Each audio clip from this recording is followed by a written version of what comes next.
Hello everyone, welcome to my channel. तो आज आप पढ़ोगे जो आपका चैप्टर है chemical reaction and equation class 10th का। चलिए हम पढ़ना बिल्कुल स्टार्ट करते हैं। तो केमिकल रिएक्शन क्या होता है, पहले मैं इसका डिफिनेशन लिख देती हूँ।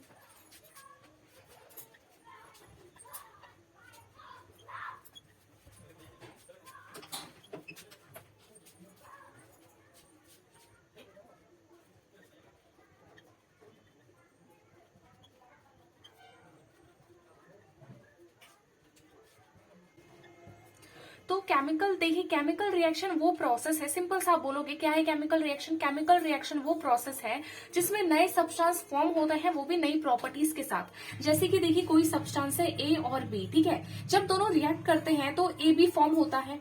अब ये ए बी की जो प्रॉपर्टी है, इसकी प्रॉपर्टी इससे बिल्कुल अलग है। ये ए बी से इसकी प्रॉपर्टी बिल्कुल अलग है, बिल्कुल डिफरेंट है, ठीक है।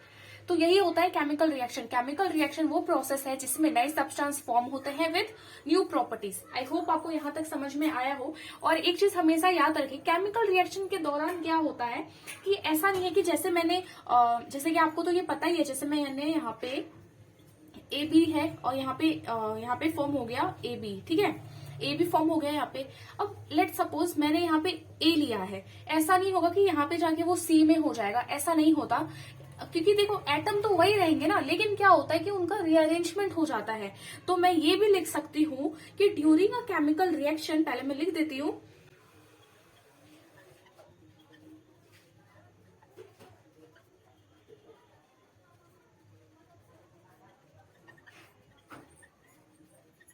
ठीक है, तो कोई भी केमिकल रिएक्शन के दौरान क्या होता है, एटम्स का रीअरेंजमेंट होता है। ऐसा नहीं कि एटम बिल्कुल चेंज हो जाते हैं, ठीक है।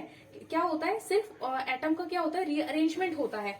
ओके, अब देखो हम लोग एक अच्छा एग्जांपल लेते हैं। ए बी से क्या पता नहीं आए समझ में। जैसे कि मैंने ना, देखो इस साइड मैंने लिया था तो वो होता है लेफ्ट हैंड साइड, और राइट साइड वाला राइट हैंड साइड, ये आपको पता होनी चाहिए, है ना। जैसे कि मैंने यहाँ पे लिया, लेट सपोज मैंने लिया है मैग्नीशियम एंड ऑक्सीजन, ठीक है। अब यहाँ पे देखो क्या फॉर्म होता है, मैग्नीशियम ऑक्साइड।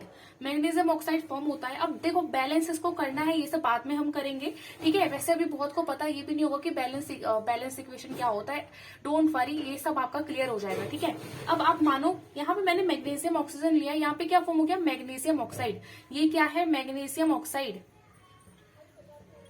ये है मैग्नीशियम ऑक्साइड। अब ऐसा नहीं होगा, कभी भी ऐसा नहीं होगा कि हमने यहाँ पे मैग्नीशियम ले लिया तो यहाँ पे सिलिकॉन आ जाएगा। ऐसा नहीं होगा, जो एटम लिया है वही एटम होगा, लेकिन रीअरेंजमेंट होगा एटम का। तो यही मैंने यहाँ पे इस डिफिनेशन में मैंने यही क्लियर किया है लिख के। ओके, ठीक है।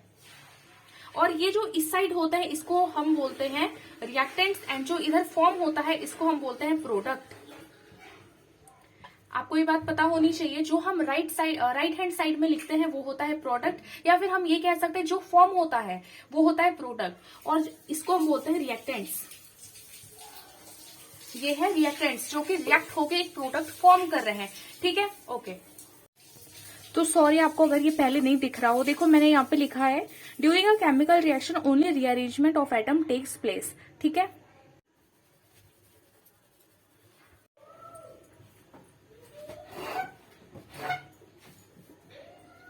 तो जैसे कि अभी मैंने एग्जांपल लिया था मैग्नीशियम का और ऑक्सीजन का, जब ये दोनों रिएक्ट करते हैं तो मैग्नीशियम ऑक्साइड फॉर्म होता है, राइट, फॉर्म होता है। अब देखो बहुत सारे केमिकल रिएक्शन होते हैं, जैसे कि हाइड्रोजन ऑक्सीजन मिलकर H2O बनता है, बहुत सारा। तो मैंने यहाँ पे एक रिएक्शन लिखा है। अब आपके एनसीईआरटी में देखो क्या है कि हम है ना, जब भी ये रिएक्शन करते हैं उससे पहले क्या करते हैं, हम इसको, ये जो मैग्नीशियम है इसको रब करते हैं, रब करते हैं विद सैंड पेपर,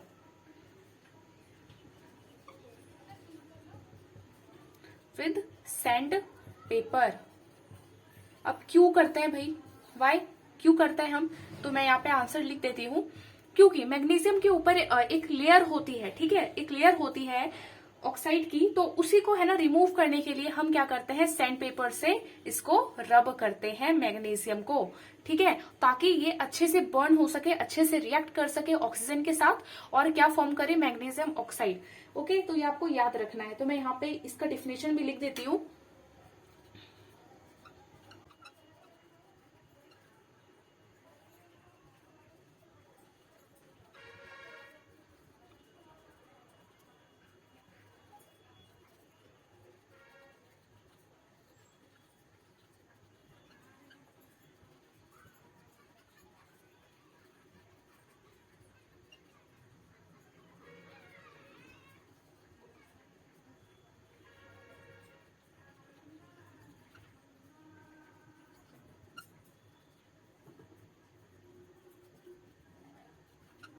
तो ये है, मैंने लिख दिया यहाँ पे डिफिनेशन। ओके,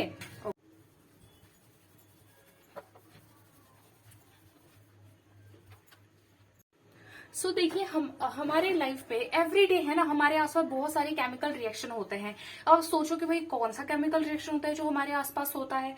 जैसे कि देखो, दूध से दही बनता है, मैं यहाँ लिख देती हूँ formation of curd from milk,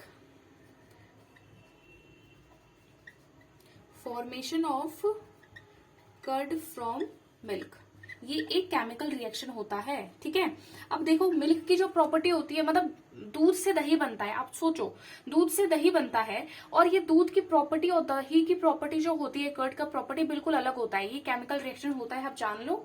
ठीक है, ये भी केमिकल रिएक्शन है। सोरिंग ऑफ मिल्क मतलब केमिकल रिएक्शन है। जब दूध खट्टा हो जाता है, जब हाई टेम्परेचर, मतलब गर्मियों के मौसम में क्या होता है, दूध जल्दी गर्म नहीं करते, क्या दूध खट्टा हो जाता है, फट जाता है, तो वो भी केमिकल रिएक्शन होता है। तो souring of milk, souring of milk. और क्या हो गया, फर्मेंटेशन ऑफ ग्रेप्स, वो हो जाता है। डाइजेशन ऑफ फूड, जो फूड का डाइजेशन होता है वो भी होता है। डाइजेशन का प्रोसेस जो होता है ना, वो भी एक केमिकल रिएक्शन उसमें होता है। ठीक है, और क्या होता है, रिस्पिरेशन, ये सब क्या है, ये सब केमिकल रिएक्शन होते हैं। अब सवाल ये उठता है कि हमारे आसपास में इतने सारे केमिकल रिएक्शन होते हैं, हमें पता कैसे चले कि हाँ वो केमिकल रिएक्शन है। अगर वहां पे केमिकल रिएक्शन हो रहा है, हम कैसे बोले हाँ इसलिए वो केमिकल रिएक्शन है। तो देखो कैसे हमें पता चले, हाउ, तो उसके लिए एक जवाब है। उसके लिए क्या जवाब है अभी आपको पता चलेगा। तो उसके लिए ना देखो, कुछ कैरेक्टरिस्टिक होती है। अगर ये कैरेक्टरिस्टिक आपको कहीं भी दिखती है, इनमें से कोई भी कैरेक्टरिस्टिक आपको दिखती है, मानो हाँ वहां केमिकल रिएक्शन हो रहा है। तो पहला कैरेक्टरिस्टिक, तो 4 कैरेक्टरिस्टिक आपको पढ़ना है। पहला है इवोल्यूशन ऑफ गैस। पहला क्या है, इवोल्यूशन ऑफ गैस। अब बोलो क्या इवोल्यूशन गैसेस, देखो मैं बताऊंगी आपको, पहले यहाँ पे कैरेक्टरिस्टिक जान लो। इवोल्यूशन ऑफ गैस हो गया, formation of precipitation, formation of a, ये स्पेलिंग गलत हो सकती है, आप इस पे ध्यान दे देना। ठीक है, फॉर्मेशन ऑफ प्रिसिपिटेट। तीसरा होता है change in colour, change in colour. चौथा change in temperature.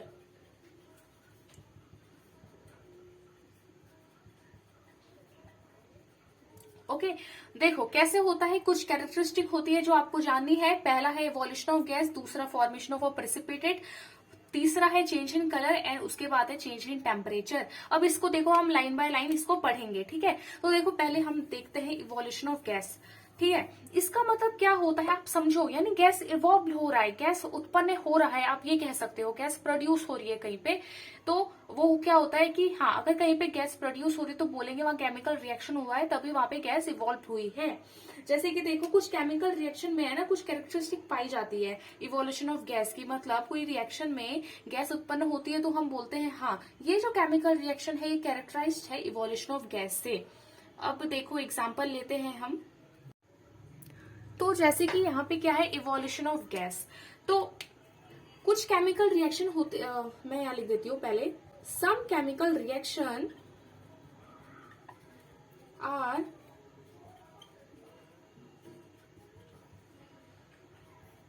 Are characterized by evolution of gas.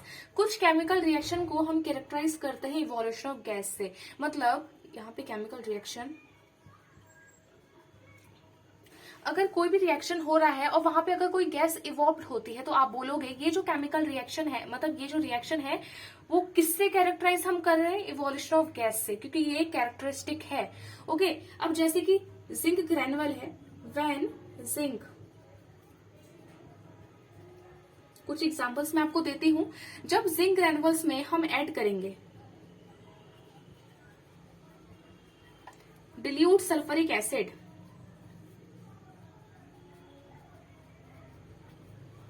ठीक है, डिल्यूट सल्फ्यूरिक एसिड, तो क्या फॉर्म होगा, तो फॉर्म होता है हाइड्रोजन गैस। ठीक है, तो when zinc granules and when zinc granules यहाँ पे रिएक्ट, यहाँ पे आप रिएक्ट लिख दो, react with dilute sulphuric acid, then hydrogen gas is evolved. क्या होता है? हाइड्रोजन गैस उत्पन्न होती है जब जिंक ग्रेन्युल्स और डिल्यूट सल्फ्यूरिक एसिड दोनों रिएक्ट करते हैं। तो ये जो होता है, the reaction between zinc granules and dilute sulphuric acid is characterised by evolution of hydrogen gas. कौन सा गैस फॉर्म हुआ? Hydrogen gas. तो this chemical reaction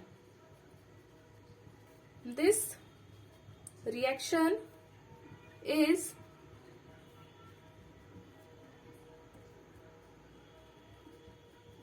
characterized by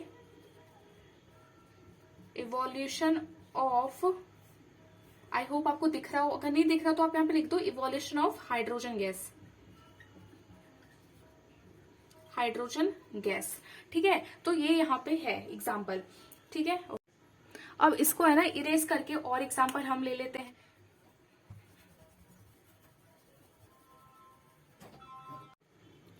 तो अब हम और एग्जांपल लेते हैं। ये तो आपका था जिंक ग्रेन्युल्स और डिल्यूट हाइड्रोक्लोरिक एसिड का।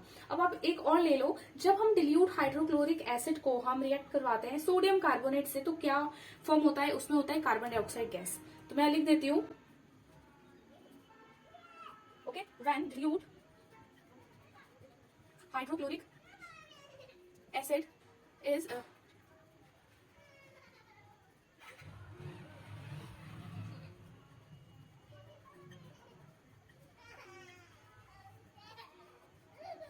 तो देखो, क्योंकि देखो आपका क्या है, क्वेश्चन में ये भी आएगा कि कौन सा रिएक्शन है जिसमें कार्बन डाइऑक्साइड गैस फॉर्म होती है। तो आप लिखोगे dilute hydrochloric acid when react with sodium carbonate, ठीक है। Dilute hydrochloric acid react with sodium carbonate, then carbon dioxide gas is evolved. तो देखो ये सब तो लर्न करने की चीज है, तो आपको याद रखना है। और देखो पढ़ते पढ़ते अपने आप याद हो जाएगा, ठीक है, ओके।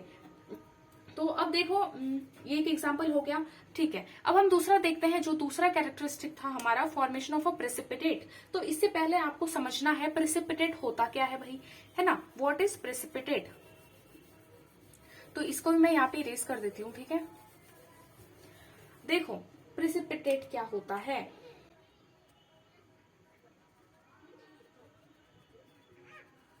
अब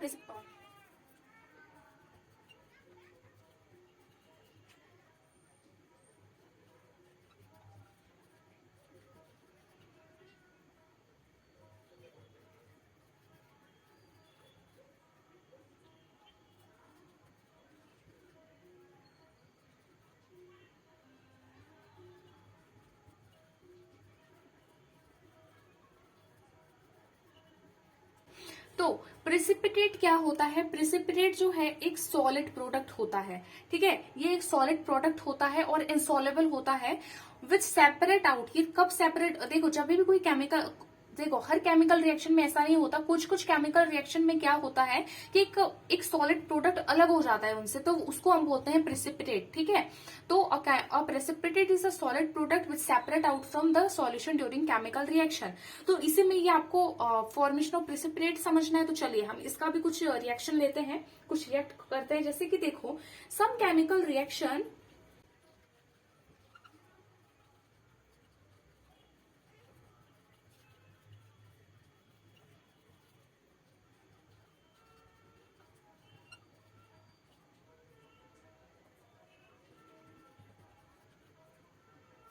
ठीक है। तो कुछ केमिकल रिएक्शन ऐसे होते हैं जो कैरेक्टराइज होते हैं बाय फॉर्मेशन ऑफ प्रेसिपिटेट। तो वो कौन से केमिकल रिएक्शन है वो हम देखते हैं। देखो, ठीक है, for example when potassium iodide, ठीक है, when potassium iodide is added to a solution of lead,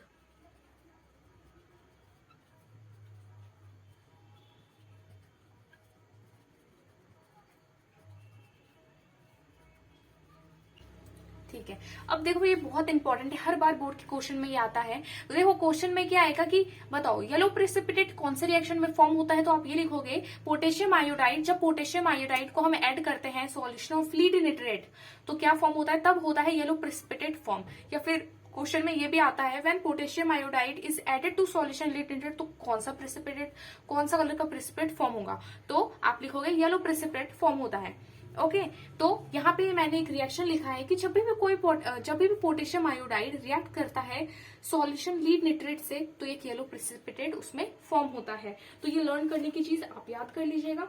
तो हम ये लिख सकते हैं, ये जो केमिकल रिएक्शन है, दिस केमिकल रिएक्शन, ये कैरेक्टराइज्ड किससे है? Formation of precipitate, formation of yellow precipitate. कौन सा कलर का प्रेसिपिटेट हुआ? येलो प्रेसिपिटेट, है ना, येलो प्रेसिपिटेट। ओके ठीक है। अब एक और हम एग्जांपल इसका लेते हैं। ओके जैसे कि देखो सल्फ्यूरिक एसिड है, ठीक है,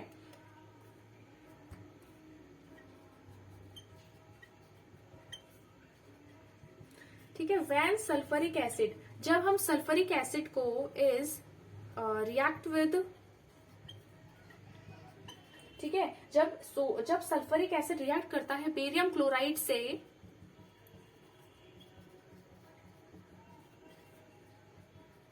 then white precipitate is formed.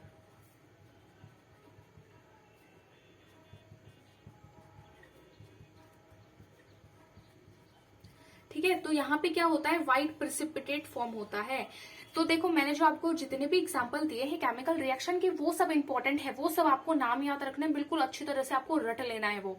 Okay तो when sulphuric acid is react with barium chloride then white precipitate is formed. तो आपको यहाँ तक आ गया समझ में फॉर्मेशन ऑफ प्रेसिपिटेट, यानी आपने दो कैरेक्टरिस्टिक बिल्कुल पढ़ ली है। और इस वीडियो में आज आपको सिर्फ कैरेक्टरिस्टिक ही पढ़नी है, ठीक है, दो आपने पढ़ ली है, दो आपको और समझना है। तो पहले मैं इसको इरेज कर देती हूँ।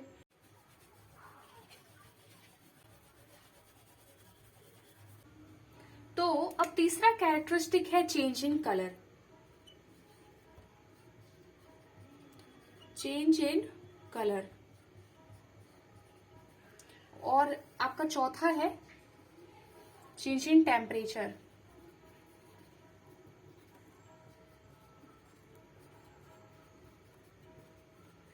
देखो क्या होता है, कुछ केमिकल रिएक्शन को हम कैरेक्टराइज करते हैं चेंज इन कलर से, ठीक है। Some chemical reaction are characterized bye,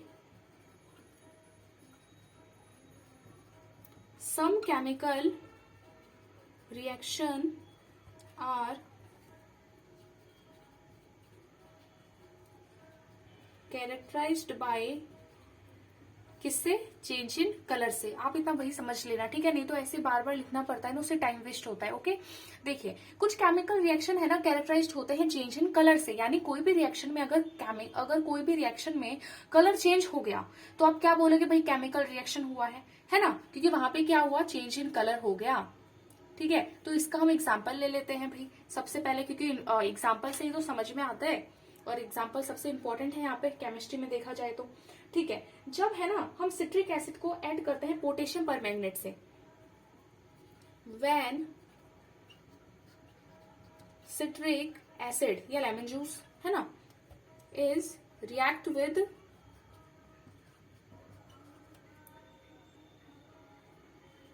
यहाँ पे ओके जब ये रिएक्ट करता है पर्पल, देखो आपको ये बात पता होना चाहिए पोटेशियम परमैंगनेट पर्पल कलर का होता है, ठीक है। आप याद करो, आपने ये 9th क्लास में पढ़ा होगा ना, 9th क्लास का जो आपका एक एक्टिविटी है उसमें भी पोटेशियम परमैंगनेट है, पोटेशियम परमैंगनेट, ठीक है। तो क्या होता है? Then the purple colour is then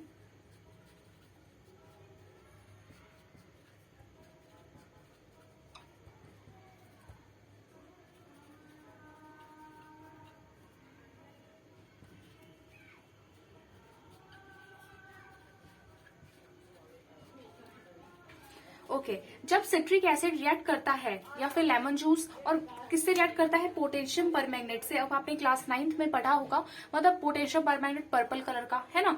तो जब वो उससे रिएक्ट करता है, जो पर्पल कलर होता है वो क्या होता है? कन्वर्ट हो जाता है कलरलेस में। किसमें हो जाता है? कलरलेस में। आप यहाँ देख रहे हो पर्पल टू कलरलेस हो गया, यानी कलर चेंज हो गई। तो आप बोलोगे ये केमिकल रिएक्शन है। और ये जो केमिकल रिएक्शन है वो किससे कैरेक्टराइज्ड है? This chemical reaction is characterised by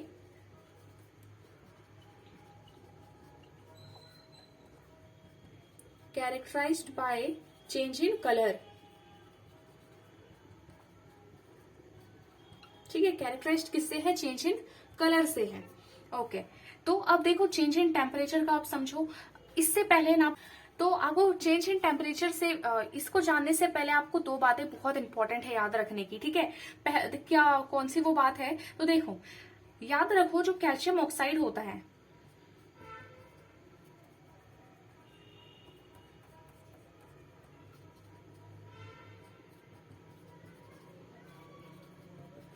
calcium oxide को इसका एक और नाम है, वो क्या है, क्विक लाइम, ठीक है, क्विक लाइम, क्विक लाइम, या फिर सिर्फ आप फ्लाइम बोल सकते हो, पर याद रखना, ठीक है। तो कैल्शियम ऑक्साइड का एक और नाम है, वो क्या है, वो है क्विक लाइम। और कैल्शियम हाइड्रोक्साइड,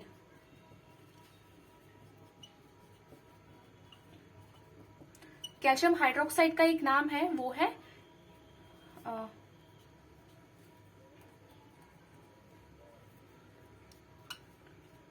है सेक लाइम।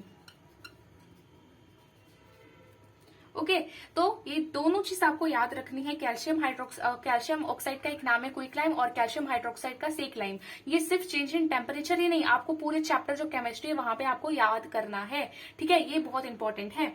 ओके, तो देखो, तो एक रिएक्शन है जब है ना कैल्शियम, ये जो कैल्शियम ऑक्साइड है यानी क्विक लाइम, जब ये क्विक लाइम क्या होता है वाटर के साथ, जब हम क्विक लाइम में क्या करेंगे, वाटर डाल देंगे। जब हम क्विक लाइम में वाटर डाल देंगे तो वो जो सॉल्यूशन है, ठीक है, ये एक बीकर है मेरे पास, ओके, ये एक बीकर है मेरे पास, मैंने इसमें क्विक लाइम है, मैंने क्या किया, वाटर डाल दिया, मतलब ये दोनों रिएक्ट हो गए। तो क्या होता है, आप यहाँ पे टच करके देखो भाई, यहाँ पे आप टच करके देखो, ठीक है, तो आपको लगेगा भाई ये तो बहुत गर्म हो गया है, ये गर्म हो गया है, आपको बहुत हॉट सा फील होगा। अब बीकर को आप टच करोगे तो ये क्यों हुआ, क्योंकि टेम्परेचर चेंज हो गया। When quick lime is react with water, तो क्या हुआ, या फिर आप ये लिख सकते हो, जब हमने क्विक लाइम में ऐड किया वाटर को, जो टेम्परेचर था वो इंक्रीज हो गया, है ना, बाय इंक्रीजिंग, तो चेंज इन टेम्परेचर वहां पे हुआ है। वैसे आपको पता है जब ये दोनों रिएक्ट करते हैं तो फॉर्म होता है, मैं इसको नीचे लिख देती हूँ, तब फॉर्म होता है सेक लाइम,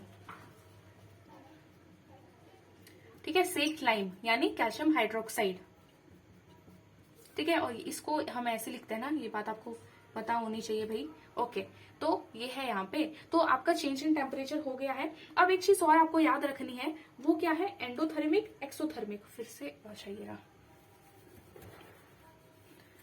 ये बहुत इजी है। एंडोथर्मिक क्या होता है,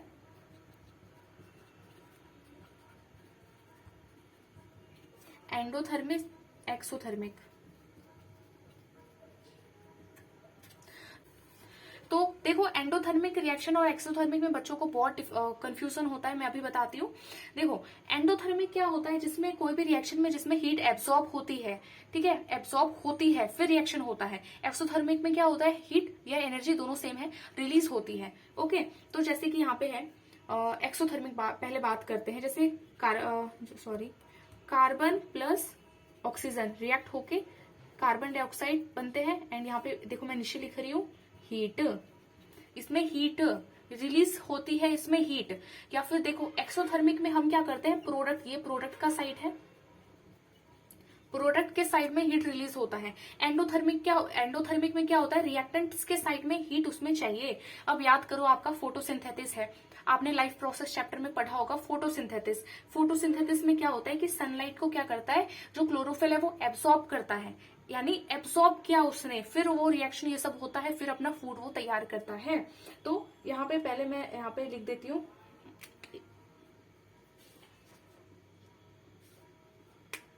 क्या था फोटोसिंथेसिस आपका, उसमें क्या होता है, जो कार्बन डाइऑक्साइड है आपकी, जो वाटर है, मुझे पता है बहुत बच्चों को याद नहीं है भाई, जाके देख लेना ये, ठीक है, वाटर हो गया।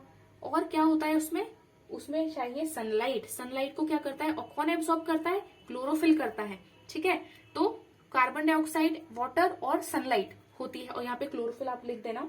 तो क्या फॉर्म होता है, यहाँ पे फॉर्म होता है ग्लूकोज, C6H12O6, और यहाँ पे प्लस ऑक्सीजन। तो यहाँ पे ये याद रखना है। यहाँ पे देखो क्या हुआ कि इस साइड में, मतलब यहाँ पे सनलाइट का यूज किया तब जाके रिएक्शन हुआ, यहाँ पे ये फॉर्म हुआ। यहाँ पे क्या हुआ, रिएक्शन होने के बाद एनर्जी या हीट यहाँ पे फॉर्म होती है।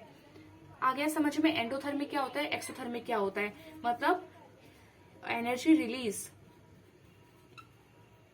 एनर्जी क्या होती है, रिलीज, इसमें एनर्जी एब्सॉर्ब्ड।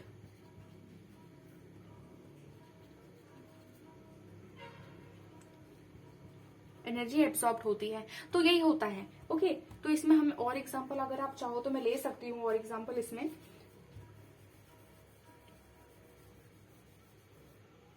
ठीक है, जैसे कि आपका नाइट्रोजन है। जब नाइट्रोजन जो होता है गैस की फॉर्म में, मतलब गैस ही होता है वैसे नाइट्रोजन, जब नाइट्रोजन और ऑक्सीजन ये दोनों और हीट, जब इन ये सब रिएक्ट मतलब इसमें रिएक्ट होता है तो फॉर्म होता है नाइट्रोजन मोनोऑक्साइड।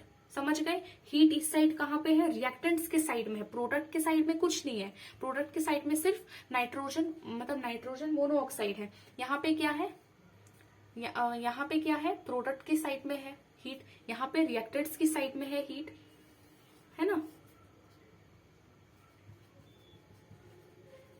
रिएक्टेंट्स की साइड में है, यहाँ पे देखो ये रिएक्टेंट्स है, ये प्रोडक्ट है, प्रोडक्ट तो यहाँ पे है। समझ गए? आई होप आपको एंडोथर्मिक एक्सोथर्मिक क्या होता है समझ में आ गया होगा। देखो अगर आपको डिफिनेशन चाहिए तो मैं आपको बताती हूँ, आप इसको नोट इट डाउन करो। ठीक है, so those reaction in which heat is evolved are known as exothermic. वो रिएक्शन जिसमें क्या होता है, हीट इवॉल्व्ड होता है, उसमें उसको हम क्या बोलते हैं, उसको हम बोलते हैं exothermic reaction. And those reaction in which heat is absorbed, जिसमें हीट क्या होती है, एब्सॉर्ब्ड होती है, उसको हम बोलते हैं एंडोथर्मिक रिएक्शन। ओके ओके, तो आपका जो ये पार्ट है वो खत्म हो चुका है। तो आपने इस पार्ट में बिल्कुल आपने सारी कैरेक्टरिस्टिक जो है वो जान ली है जो आपको पढ़ना था। एंड एंडोथर्मिक एक्सोथर्मिक भी आपको पता चल गया है। तो पार्ट टू में आप आगे बढ़ेंगे। तो thank you for watching this video. Please आप चैनल को सब्सक्राइब जरूर कर दीजिएगा। Okay, please subscribe my channel, कि आपकी सपोर्ट की बहुत जरूरत है। तो please subscribe my YouTube channel and press the bell icon and video को लाइक कर दीजिएगा अगर आपको समझ में आया हो तो। मेरी बिल्कुल कोशिश रहेगी कि आपको अच्छे से समझ में आ जाए। तो इसी के साथ एक हैप्पी स्माइल के साथ वीडियो को एंड करते हैं। आप अपनी एनसीईआरटी में जाके एक बार जरूर रीड करिएगा, जरूर। ठीक है, रीड एनसीईआरटी, रीड एनसीईआरटी। अगर आपको नोट्स भी चाहिए तो प्लीज आप एक बार कमेंट में आप एक बार लिख के बताओ, मैं आपकी हेल्प जरूर करूंगी। तो thank you for watching this video.